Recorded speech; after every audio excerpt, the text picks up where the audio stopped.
Hey gang, welcome to another episode. Welcome back to Paris. This is a series that aims to bring you vicariously on the streets of the city if you can't be here yourselves. And today I thought we'd enjoy a slice of the 8th Arrondissement. This is an area that at least at one time was known as Little Russia. We're looking at a beautiful Russian Orthodox church known as St. Alexander Nevsky.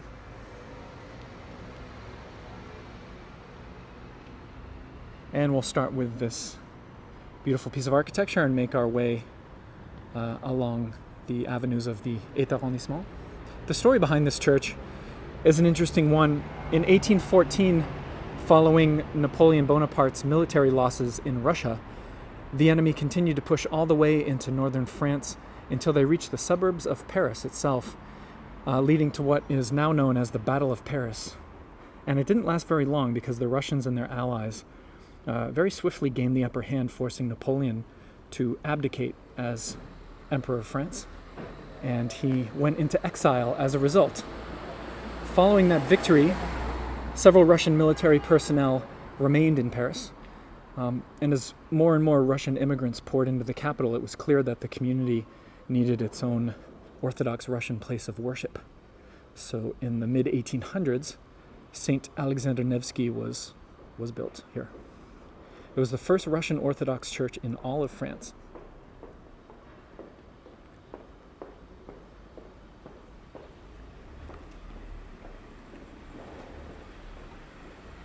And we just came up the street known as Rue Pierre-le-Grand, named after Peter the Great, one of the great Russian czars who gets credit for bringing Russia into the modern era and securing it as one of the European powers. So I recommend coming up this street to approach the church with that beautiful 8th Arrondissement architecture that perfectly frames the cathedral as you arrive, as you just saw.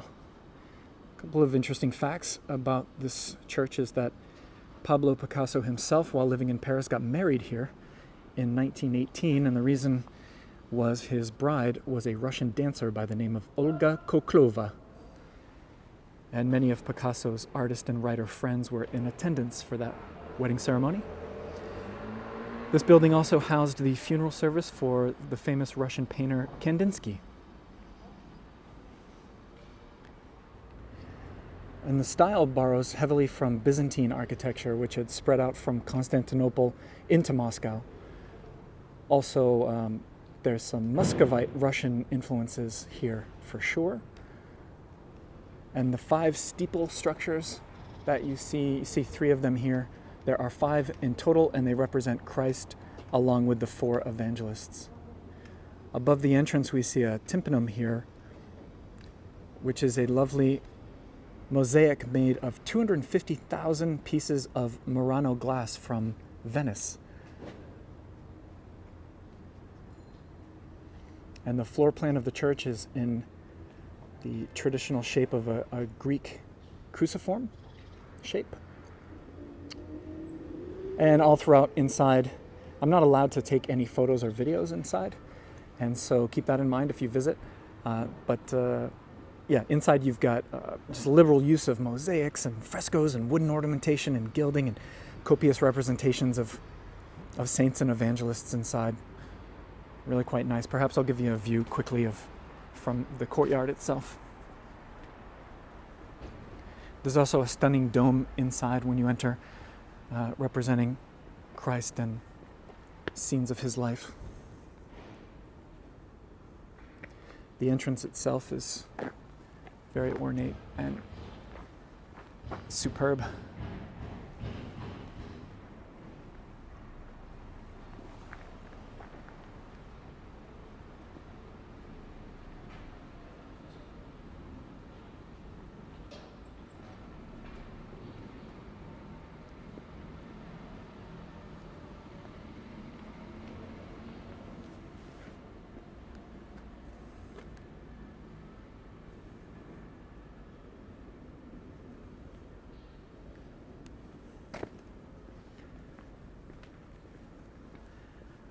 And there's a cute Russian restaurant just across the way.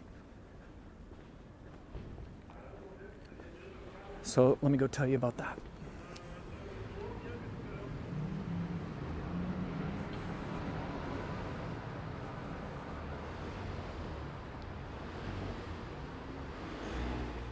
That's called à la Ville de Petrograd. Petrograd being the former name of St. Petersburg. This is a little Russian restaurant that serves a lot of traditional Russian cuisine. You can see we've got pierogies there, caviar, borscht, if that's how you pronounce it, beef stroganoff, and then the desserts here are kind of fun. You can see the Anna Pavlova meringues. And truth be told, when I just arrived here a little while ago, I had just eaten 30 minutes previous a full lunch with a big Café Gourmand dessert. But I decided, for research purposes for this episode, I probably should at least pop in and eat a second dessert, even though I was way too full to do so. But hey, it's a tough job. Somebody's got to do it. So I just popped in here moments ago and ordered a dessert, it's a cake. It's known as medovik, and it's a Russian millefeuille, if you're familiar with that French dessert of all the layered flaky pastry and cream. And it's not flaky pastry layers, but in fact thin cake layers. And the cream, I would say, also had a slight tang, almost as if it was like a cream cheese icing of a carrot cake, if that helps give you an idea. But it was really delicious and light and airy. Coffee was decent, and I love when coffees come with a little extra unexpected treat. Couldn't possibly translate the title for you, or the name of it. But it was a lovely sort of a lightly spiced marshmallow covered in chocolate. Really, really great. So if you're at all interested in experimenting with Russian cuisine, the service was really good for me here. Really, really cute spot, and very fitting that it would be across from the Russian Orthodox Church. And also the Russian restaurant that I showed you across the street has live Russian music, Thursdays and Saturdays. And I just talked to the lady inside, and she said it's best if you reserve a table because it's quite a popular event. But keep that in mind too if you want to go and try the cuisine, but also hear some live authentic music in there. There you go. Okay, I had to stop and start because there was another siren that came through that was just way too loud. So here we are at the intersection coming away from the church.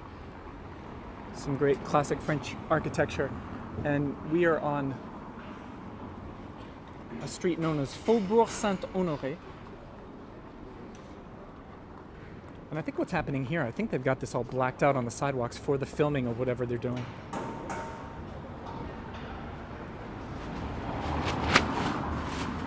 I want to point out this beautiful hunk of Art Deco here, known as the Salle Pleyel. If you can see the name on the bottom there.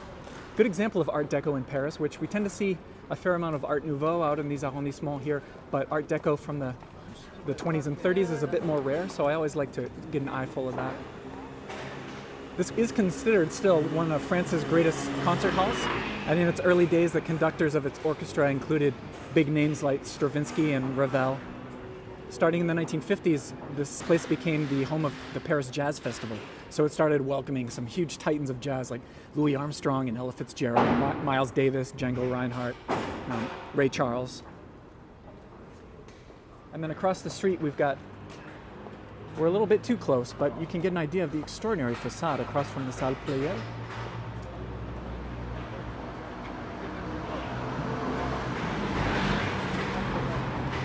With a little glimpse of a courtyard in there.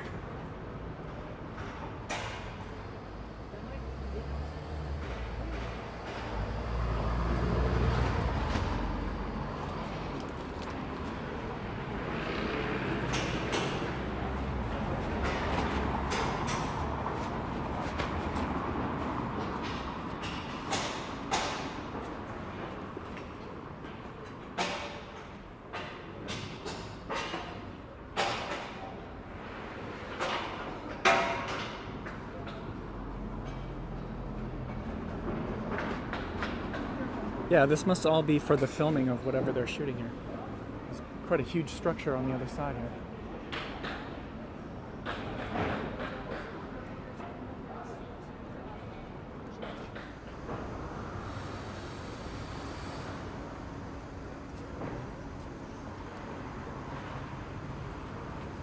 A nice little corner cafe here. I'll back up to give you the full view. That's not a bad composition there.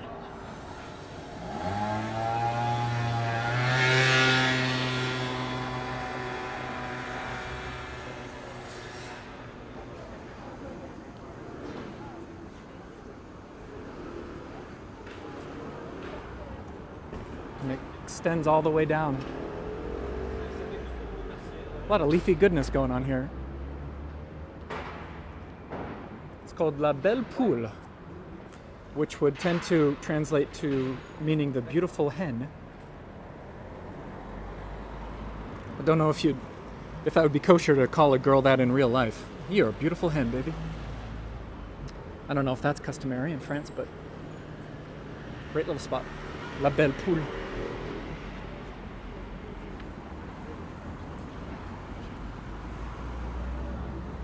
And I'm having doubts now because I'm not sure if this is in fact a filming location or if they're setting up some kind of temporary structure for something else. Who knows?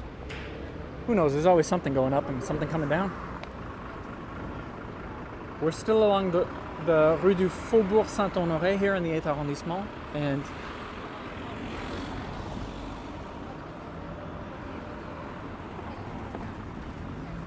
as we cross here, I'm going to have to zoom in for you, but that is the Parc Monceau, for those of you who know and love the Parc Monceau. That gives you your bearings. You can almost make out one of the gilded gates that park is famous for. I did an episode on the Parc Monceau. If you want to check that out, it's number 35 on my YouTube channel.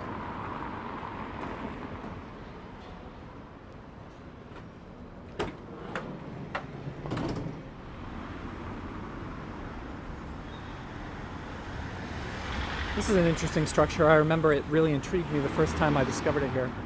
You can see there's in fact a full-on mansion tucked away behind the walls there. This is one of the former homes of a member of the Rothschild family. Anything with that Rothschild name in Paris tends to be pretty spectacular. One of the wealthiest families to ever come through the capital. And this is an 1870s mansion, an Hôtel particulier, for one of the family's wealthy sons. And you can see the security situation is well intact.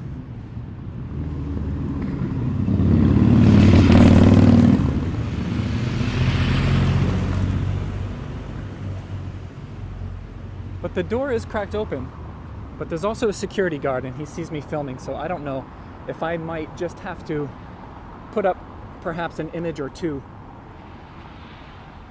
of what this mansion looks like.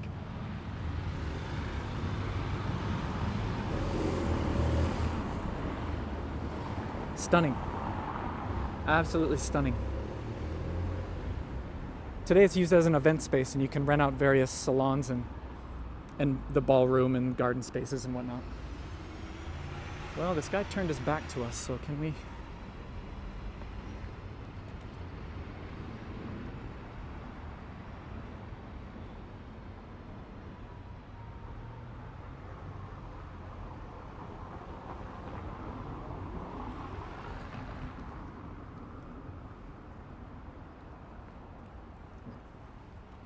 He seems friendly. He gave me a little smile. But I don't want to go any further than this threshold.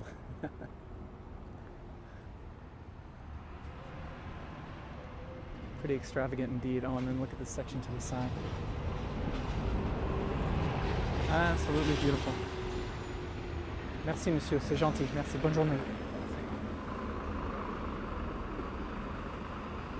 Great. Well, I got to show you a little more than I expected to.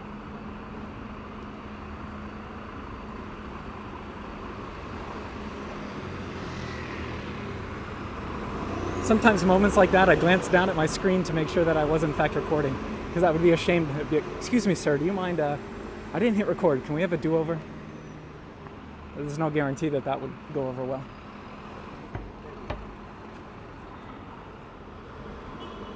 We've got another example of a loud truck, for example. Art Deco, architecture. And you can tell because it's always minimalist and subdued. Art Deco being a post-war era architecture, which of course made it very austere and modest and, hey folks, we've just been through the Great War, let's not go overboard kind of mentality. Overboard with the visuals, but also overboard with budgets.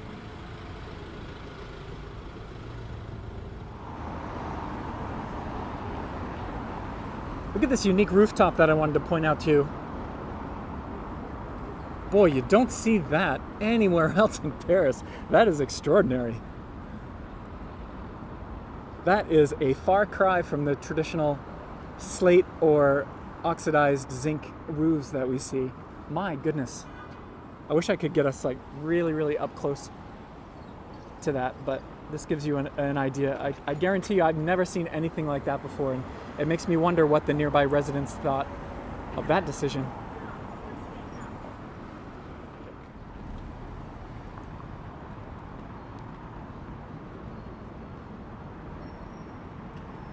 Here's another great, I'm realizing I could have even called this the Art Deco tour if I really wanted to, because we've got another example here. And there's a reason that a lot of these newer styles, Art Nouveau, Art Deco, when they were being experimented with, they weren't necessarily always, the buildings weren't built right in the center of town, because as you can imagine, it was a newer style. And so that's why you go out into the 8th Arrondissement, the 16th, the 15th, and you find more of these examples of the... Sorry, I had to stop. There was another loud siren. But yeah, I was saying that these are in the outer arrondissement typically, because Art Nouveau, Art Deco tended to be experiments. And so it made sense that they didn't put them right in the center of town. But yeah, this is called Washington Plaza. And it's got a really unique minimalist Art Deco vibe. Almost looks like it could be a New York City building, one of those older buildings in Manhattan. Makes me just slightly homesick for my old home of New York, but not too much. I'm quite content in Paris, thank you very much.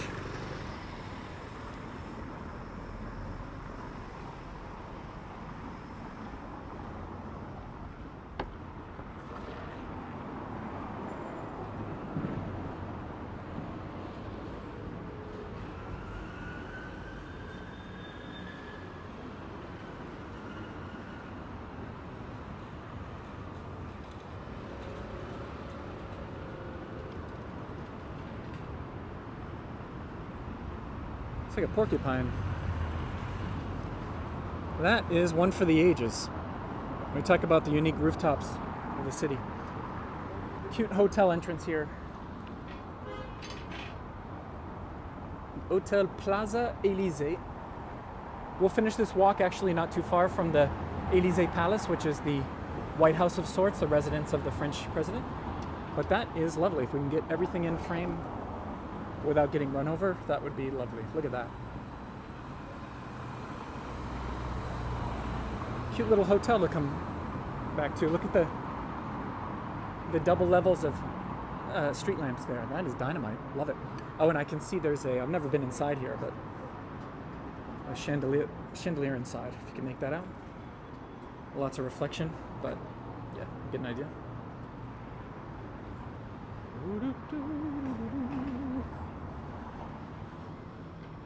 Got an old school invader mosaic up there if you're interested.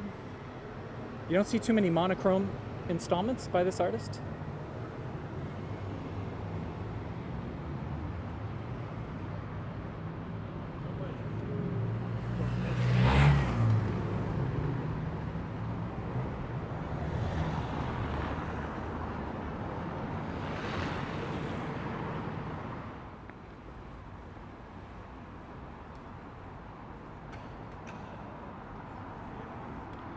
Got a dynamite facade up here on the left. Oh man, just stunning. Corbels, corbels, corbels.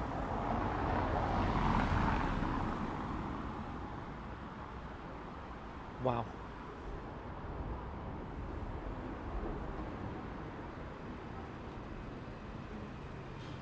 It's just all you can eat, all the way up.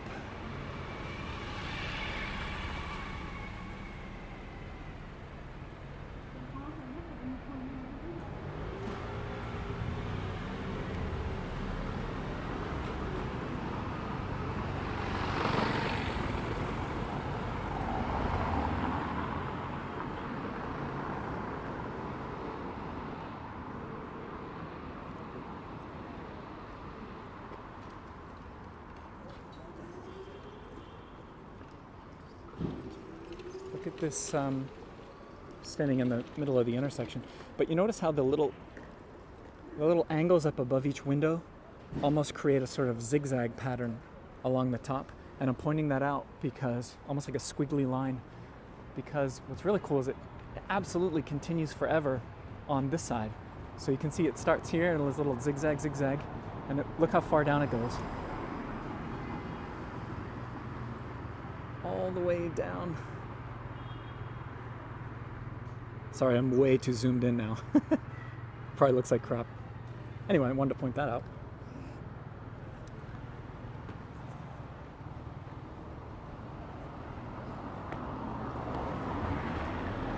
Why not a bit of antique appreciation?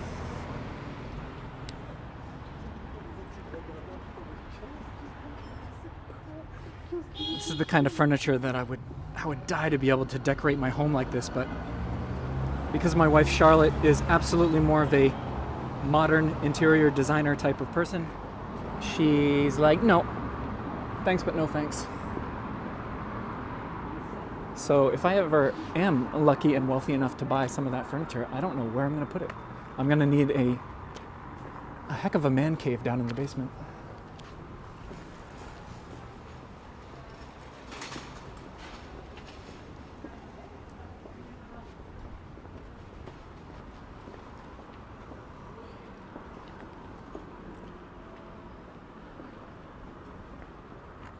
Okay, we're coming up on the next big mansion of sorts that I wanted to show you. Oh, this is nice. Look at this gallery view first.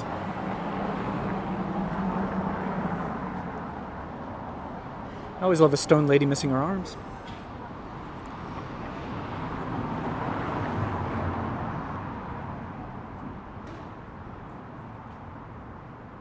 The reflection of the van isn't too killer, but that's Paris.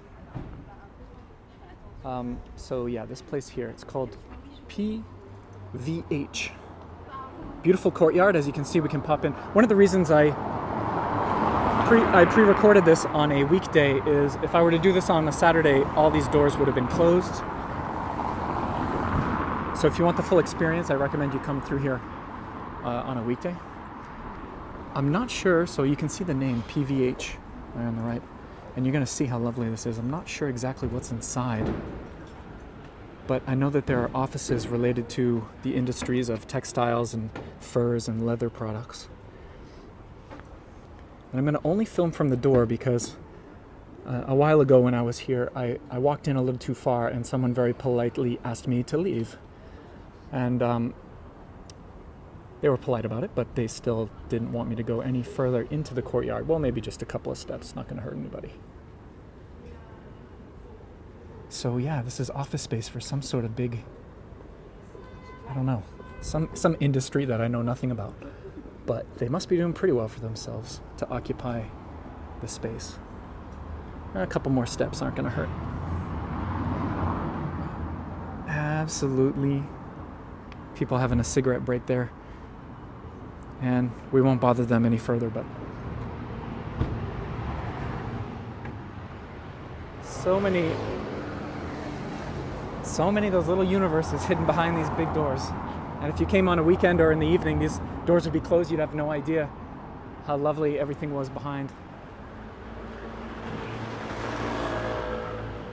It's a building of note, just in that it's made of brick. You don't see that too often. Nice little bulge in the center there.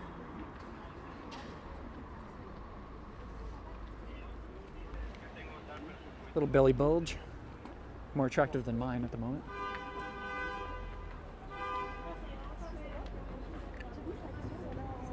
Especially after eating those back-to-back desserts. I'd like to say that dessert I had at the Russian restaurant, for research purposes, we're going to say, I'd like to say I only ate a portion of it to get an idea, and then stopped myself, but didn't quite work out that way. This place, we don't have a lot of access, but I'm just gonna give you a little view up above the gate. And this is so indicative of districts like the 8th Arrondissement, where it was far enough outside the center of the city that many wealthy families had lots of land to build their lavish homes out here. And lucky for us, many of them are still around, even if they've been converted into office space and whatnot, event spaces.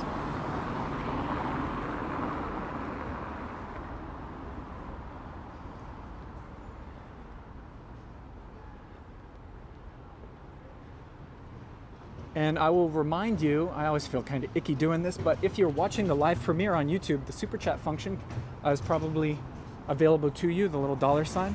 So if you want to support the cause and help me to continue to make videos like this and other Paris type content, then that would be very much appreciated.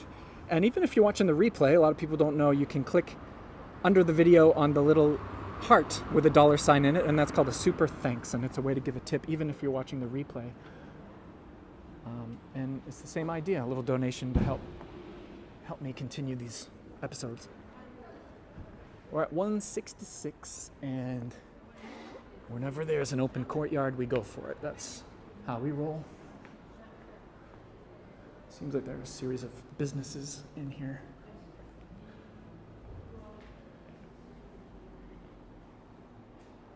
And what's really of note is the gorgeous staircase. Look at that. So I'll just give you the once over. Marble paneling on the walls there.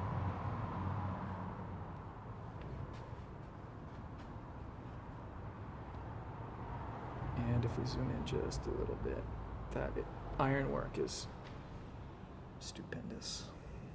Oh, look at it. It's so fine and delicate.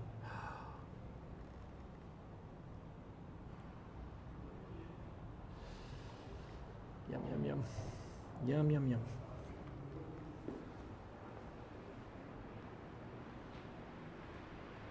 And the courtyard itself, not too flashy, but that staircase is one for the ages.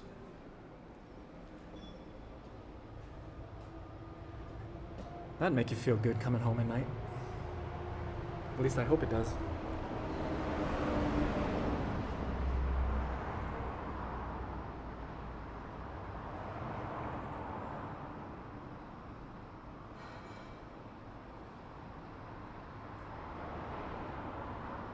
Oh, the details.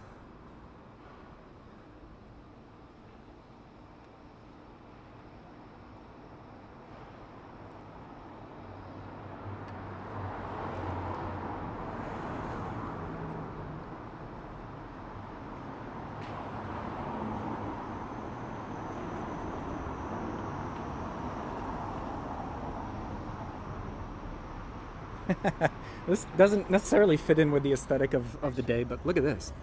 How can I not share that with you? My goodness. Let me know in the comments if any of you, given, if you won the lottery tomorrow, do you love furry chairs or do you love pandas enough to go for this purchase? Because that's a statement. Wow. Can't say I've ever seen anything like that. This is some sort of cabinet of curiosities, but in a modern art sense. This is some kind of prowling panther or something that looks like it's translucent resin. Wow. Throw in a foosball table, throw in a jukebox, a Rolling Stones tongue, and, of course, complete it with a stormtrooper. Wow. I wonder, sometimes if these glorious facades that we see from the 19th, 20th century, you got to assume that some of the apartments have been modernized and people choose to decorate them like this. Okay, what's the name of this place?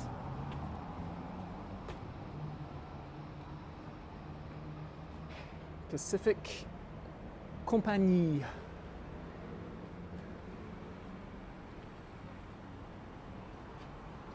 Eclectic, to say the least. Maybe that was a good palate cleanser, though, in a way. Although for my money, I'm still drawn to stuff like this. If I can block out the reflection. Look, oh yes, Give me that. Sell my panda chair and give me even a portion of that table. Oh. What else do we have in here? Oh, yes. Sorry, pandas, but... Oh, my goodness. I'm trying to... Ooh. Can you see that thing over where my hand is blocking? I don't know if it's going to focus properly yet. Sorry, this is an unorthodox way to film something. Yeah, the vase. Oh, man. Sorry, that shoddy camera work, but I did my best.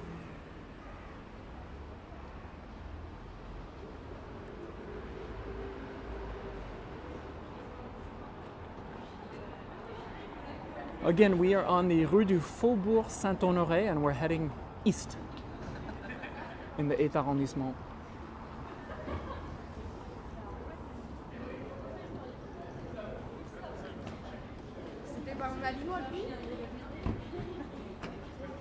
Quite a few galleries around here, which makes sense with the upscale clientele of the 8th. We can see another invader over there, so he certainly... Our invader has spent some time here as well.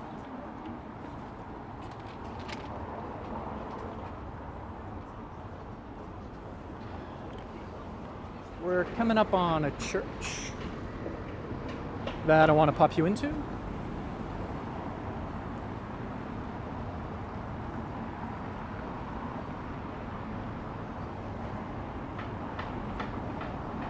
Called Saint-Philippe du Roule.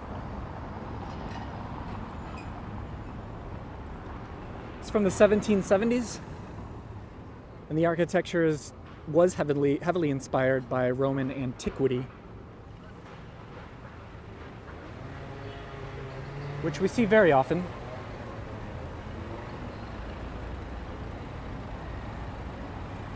And I know many of you enjoy a good once-over inside of a church, especially if this is one that people don't tend to see very often. So let's do it.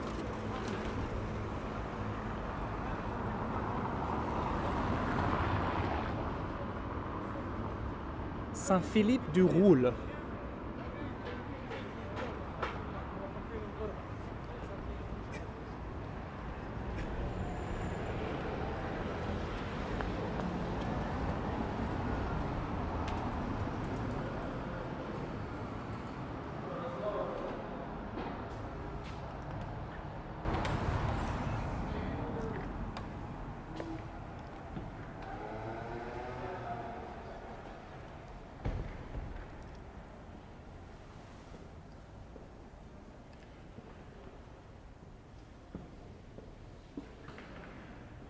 That fresco you see behind the altar is the artistic highlight of this church.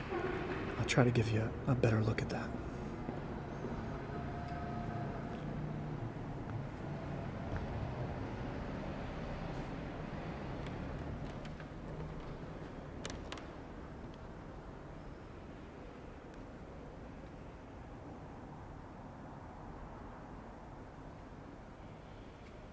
Stained glass is lovely. I don't know if you can see that, but it's beautiful pastel pinks and blues. Much more pastel than you would typically see.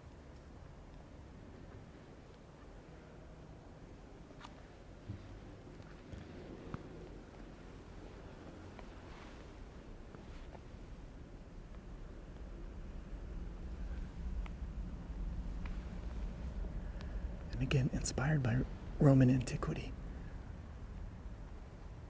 Gives us this rather classic vaulted ceiling, but vaulted in a style that they call the berceau style. Berceau meaning it's the French word for a... of course the word is going to escape me. Whatever you put a baby in to rock them back and forth. I'm sure it's going to come to me. I'm sorry. Sometimes the vocab's just not there when you need it. Oh, a cradle, thank you. That's what I was looking for. So, a cradle style of ceiling. which was always fitting and even intentional, because when you come to church, you're meant to be cradled by the Lord. And so the fact that it was seen as that, a symbol of that, made perfect sense. And as you can see, we've got the organ. So a church from the 18th century. And let's make our way to the fresco. Oh, this is a beautiful little spot with the candles. Look at that. Oh.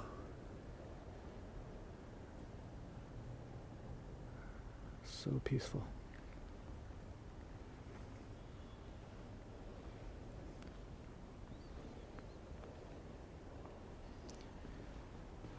Curious, we've got a bed of sand. I haven't seen too much of that. You just stick them in the sand. And this is actually a painted, I believe that's a painted statue of Mary. Made to look as though it were gilded.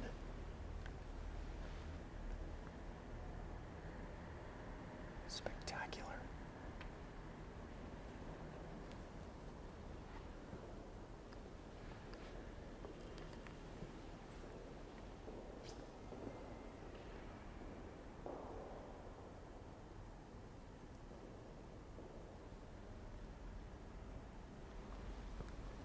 The stained glass up top, if I can manage to give you an idea of that.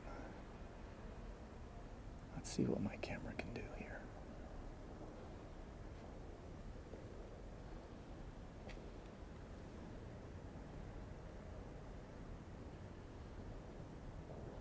There we go, it's not bad. You see what I mean about the colors? This pastel palette?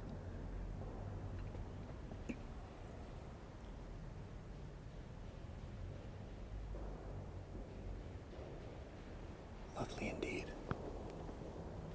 And while we're on the windows, let's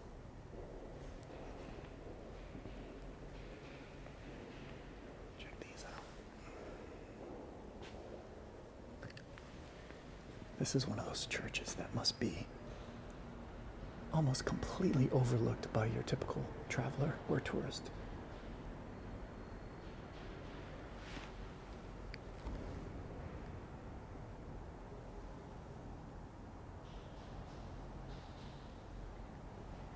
And even to someone like me, I gotta admit, this is a church that I wouldn't normally know very well.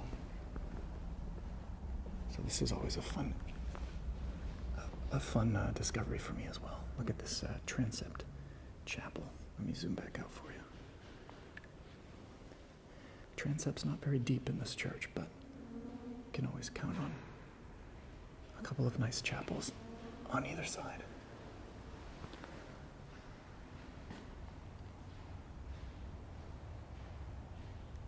It's like a mandala. Wow. Wow.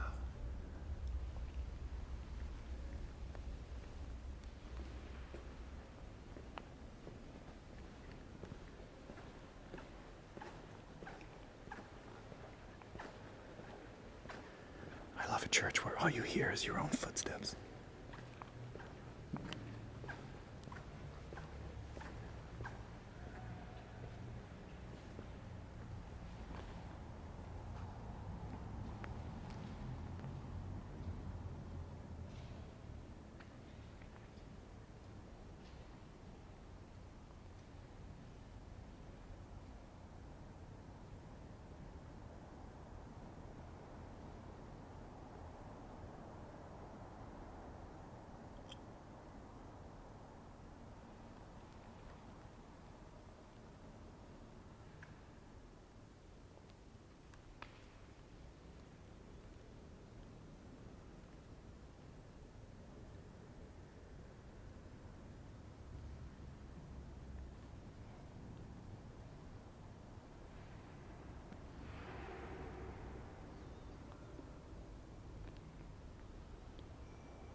let's try to get a closer look at that fresco mural.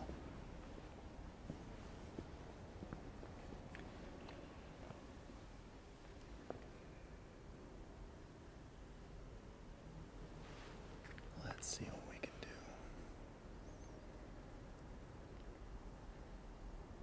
Something like that. This is a fresco by an artist named Chassériau, who is a friend of Ingres and Delacroix, who are two of my favorite painters. He painted this mural while he was absolutely exhausted and suffering from an illness, which would actually take his life a year later. And this is considered to be the last great work of Chassériau. He managed to take, at the time, which was a well-known biblical scene of Christ being taken down from the cross, thanks to Joseph of Arimathea bringing him down. But here what's unique is the artist showed Christ being almost literally handed to the Virgin Mary, almost as a sort of pieta, which is the artistic concept of Mary holding Christ's body. But here you can see it's almost directly from the cross right into his mother's arms. So very emotional, very dramatic, very theatrical scene, I would say.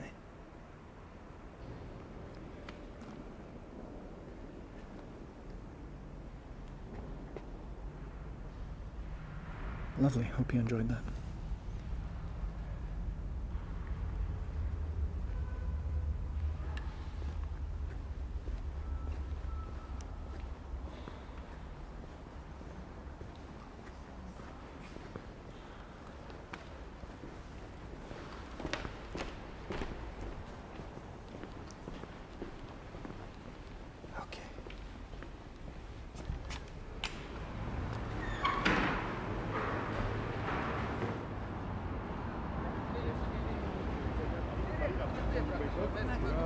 So we've kind of gone from one church to another. Let me cross here.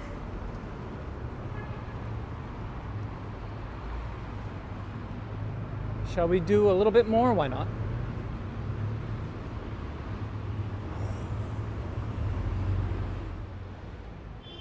We're coming up on the left, the Canadian Embassy of Paris. You can make out the flag there. I know I've got some lovely Canadian supporters out there, like for example, the wonderful June Parham. So shout out to you, June. You're the first lovely lady that came to mind when I saw this flag today.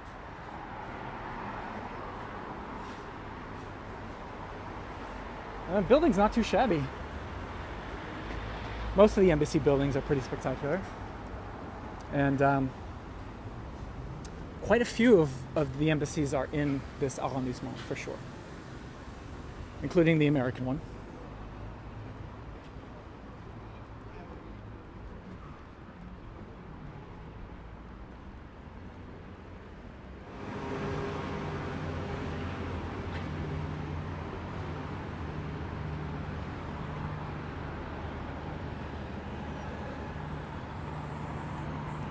So as we come up to a hotel that I want to tell you about, where I had a absolutely magnificent afternoon tea, I'm going to take a quick detour down the Avenue Matignon.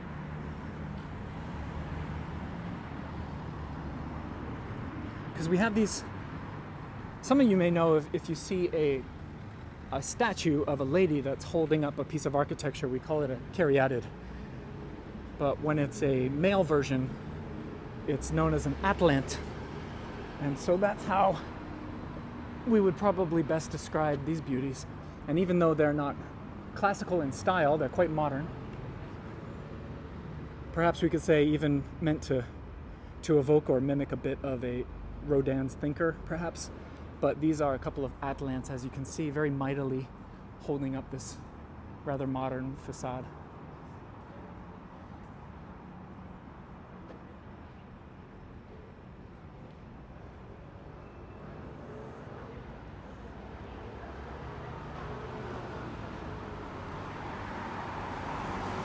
So I feel like we're actually getting quite a good range of artistic and architectural periods, historical periods here.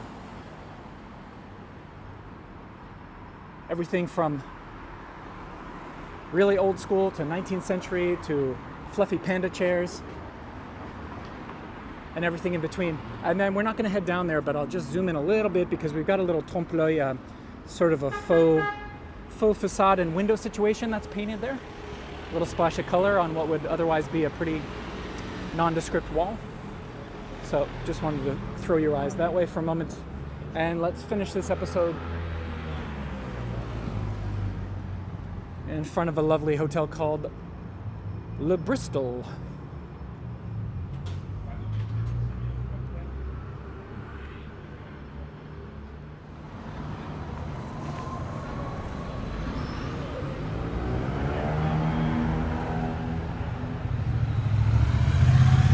People getting their fashionable photo in front. So we're coming up on the Bristol here.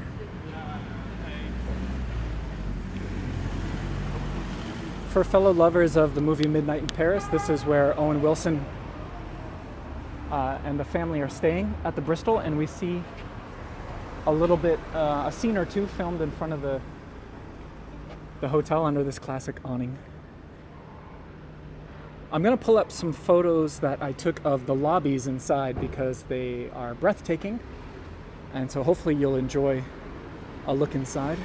And a shout out to one of my great supporters by the name of Jennifer Robinson and her husband Kirk, because they invited me and treated me to a wonderful afternoon tea, a champagne tea, no less, in the back garden here of Bristol, and it was one of the best experiences. I highly recommend it. And the service, as you can imagine, was spectacular. To give you an idea, our afternoon tea came, and some of the finger sandwiches had a bit of smoked salmon. And I just very, very quietly said to Jen and Kirk, I said, "Oh, go ahead and eat those because I'm not a salmon guy. I'm not going to eat the smoked salmon." And all of a sudden, a few minutes later, our server comes over with extra cucumber sandwiches that we weren't supposed to have, but she overheard me somehow in the distance. I don't even know, she has super hearing. Anyway, the server overheard that I wasn't going to eat the salmon. Without even coming to the table and asking me, she just took it upon herself to go and grab additional other sandwiches so that I wouldn't miss out and I wouldn't be cheated. And I thought that was pretty. I guess that's what you pay for when you have these grand afternoon tea sessions. But anyway, isn't that a stunning hotel? And you're going to pay for the experience, don't get me wrong. But there is the Bristol. And I think on that note, folks, I will end this rather long episode, I believe, is what it feels like. But hopefully you didn't mind. And again, if you want to support me and support this cause and donate and whatnot, all of the links in the description are there for you. And I hope to come at you soon with another video, whether it's one of these walks or one of my photo walks or anything else I think of sharing. So take care, everybody. Have a lovely rest of your day. And I think that's about all I want to say.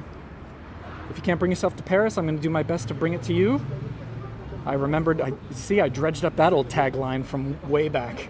So I'm proud of myself for that. And I'll see you next time. Take care. Bye.